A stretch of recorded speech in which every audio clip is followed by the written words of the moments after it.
네, 러시아가 우크라이나를 침공한 지 9개월 가까이 됐습니다. 이번 겨울이 종전 협상의 기회다, 혹은 아니다. 전쟁이 장기화할 거다, 엇갈린 전망이 나오고 있는 상황인데요. 글로벌리티 오늘 홍석우 기자와 함께 전쟁 얘기 자세히 짚어보도록 하겠습니다.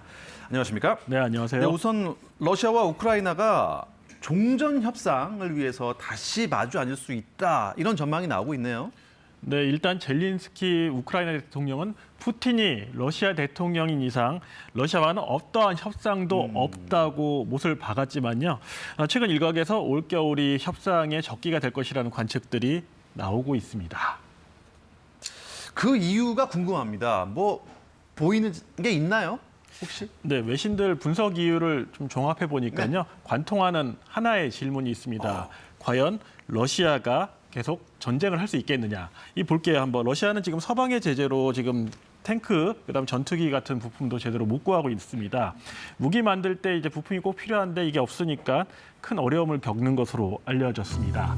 금방 끝날 줄 알았던 이번 전쟁, 갈수록 러시아가 불리해지고 있죠. 처음에는 북부, 이젠 남부에서 침공 후 장악했던 영토의 반 이상을 다시 우크라이나에 내줬습니다. 결국 지난 11일 크림반도와 돈바스를 잇는 요충지인 헤르손에서 철수했습니다. 퇴각 당시 러시아군 3만 명이 식량과 무기 등을 그대로 둔 채 황급히 떠났다는 보도가 나오기도 했죠. 그렇다면 이게 바로 러시아에 대한 서방의 제재가 통했다, 이렇게 볼 수 있는 건가요? 네, 일단 서방 제재로 인해 가지고 반도체 등 첨단 부품을 수입하지 못하게 되니까요. 제조업 상황이 상당히 좋지가 않습니다. 네. 자동차와 항공기 생산량도 한 90%가량 줄었다는 얘기까지 나오거든요. 3분기 러시아 GDP는 지난해 같은 기간보다 4% 감소했습니다. 2분기 연속 마이너스 성장으로 사실상 경기 침체 국면에 들어선 겁니다. 러시아 기업들 사정도 좋지는 않습니다. 3분의 1가량이 매출 감소를 겪고 있고요. 30만 명 예비군 동원령 이후엔 일손 부족에도 시달리고 있습니다. 1,000곳이 넘는 글로벌 기업도 러시아 시장을 떠났거나 사업을 축소한 상태입니다. 이렇게까지 제재를 하고 있는데도 불구하고 러시아가 버틸 수 있는 힘은 뭐 다 알고 계시지 않습니까? 원유와 천연가스 아니겠습니까? 네, 저희도 몇 번 다뤘었죠. 예. 에너지 팔아서 전쟁 비용 충당하고 있다 이랬습니다. 그런데 또 따져볼게요. 다음 달부터 유럽연합이 러시아산 원유 수입을 금지하고 미국 등 G7도 러시아산 원유가 일정 가격 아래로만 거래되도록 수입을 제한합니다. 쉽게 말해 러시아의 돈줄을 더 틀어주겠다는 건데 전쟁 이후 러시아산 원유를 대거 사들이던 중국과 인도가 수입을 줄이고 있다는 외신 보도도 나왔습니다. 에너지 수출이 러시아 연방정부 수입의 40%를 차지하는 만큼 새로운 제재 여파가 작지 않을 것이라는 관측이 나옵니다.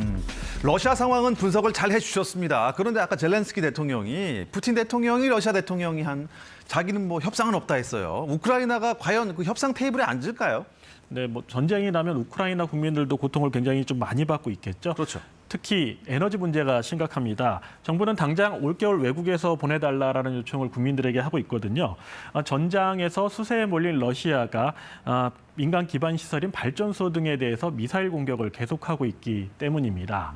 현재 우크라이나 에너지 시설 절반이 피해를 본 상황이고요. 인구의 4분의 1가량인 1,000만 명 이상이 전기 없이 생활하고 있습니다. 특히 이달 들어 기온이 영하로 떨어지는 등 한겨울로 접어들고 있어 피해가 우려됩니다. Уехать с ребенком за границу, потому что без света, без газа и в случае без отопления я просто не вижу условий для того, чтобы жить с ребенком. 우크라이나 주민들은 추위와 함께 언제 미사일이 날아들지 모른다는 두려움과도 싸우고 있습니다. 그렇다면 지금 분석 결과는 양쪽 다 힘들다는 건데요. 결국에는 푸틴 러시아 대통령과 젤렌스키 우크라이나 대통령이 만나야 되는 거 아니겠습니까? 뭐 당위성은 그런데요. 실제로 둘이 협상장에 앉기가 그렇게 쉽진 않습니다. 젤린스키 대통령은 일단 푸틴 러시아 대통령이 직접 협상을 원한다는 신호를 서방국들로 전달받았다며 공개 회담을 제안했는데요. 네.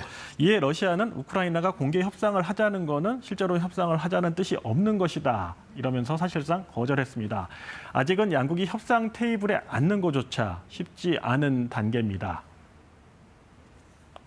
is now looking for a short truce, a respite to regain strength.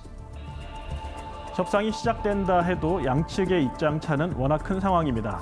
젤렌스키 대통령은 러시아군의 전면 철수와 우크라이나 영토 반환 등을 요구하고 있는데요. 푸틴 대통령이 이를 수용할 가능성은 매우 낮습니다. 러시아가 장기전을 준비하고 있다는 분석도 나옵니다. 영국 국방부에 따르면 러시아가 지난 16일 우리 돈 18조 원 규모의 국채를 발행했고요. 하루에 발행한 채권으로는 역대 최대 규모입니다. 내년 국방비로 잡은 예산 역시 우리 돈 약 112조 원으로 당초 발표한 예산안보다 40% 넘게 증가한 수치입니다.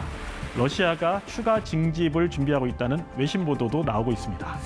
글쎄요, 이 전쟁 때문에 고통받는 나라가 전 세계입니다. 어떻게 될지 끝까지 지켜봐야겠네요. 홍소호 기자 잘 들었습니다.